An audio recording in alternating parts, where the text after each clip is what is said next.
Dans une déclaration passée, Luis Enrique, le coach du Paris Saint-Germain, indiquait le fait que lorsque le Paris Saint-Germain voulait acheter une machine à laver, c'est un exemple bien évidemment qu'il prenait, même si cette machine à laver devait coûter 4 euros, pour le Paris Saint-Germain, le prix serait de 400 euros. C'était là pour mettre en exergue le fait que sur le mercato, sur le marché des transferts, tous les joueurs, lorsque le Paris Saint-Germain était intéressé par ces derniers, voyaient leur prix doubler, sinon tripler. Et cela se confirme notamment avec le cas Victor Osimhen. Lorsque le Paris Saint-Germain s'est positionné sur le dossier en indiquant au Napoli son ambition de recruter l'attaquant nigérien, le Napoli en a exigé 130 millions. C'est-à-dire 130 millions qui était sa clause libératoire. Ce que le Paris Saint-Germain, dans sa nouvelle politique, dans sa nouvelle dynamique, n'a absolument pas pu faire, n'a absolument pas pu déposer sur la table. Et maintenant, coup de tonnerre, on apprend que le Napoli a accepté une offre d'un club saoudien à hauteur de 65 millions d'euros, alors même que le désir du joueur, le désir de Victor Osimhen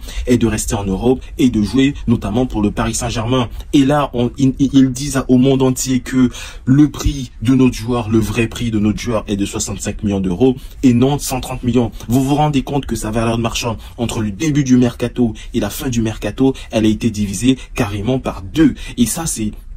Imaginez que le Paris Saint-Germain s'était précipité sur sur ce dossier-là. Si le Paris Saint-Germain avait voulu à tout prix signer Victor Osimhen comme dans les temps passés, qu'est-ce que cela aurait donné? Ça aurait donné tout simplement une perte sèche du Paris Saint-Germain de 65 millions d'euros. Et ça me fait plaisir. Ça montre très clairement que il y a eu un changement de politique au sein de ce club et que maintenant toute offre qui sera faite par le Paris Saint-Germain sera une offre à juste prix.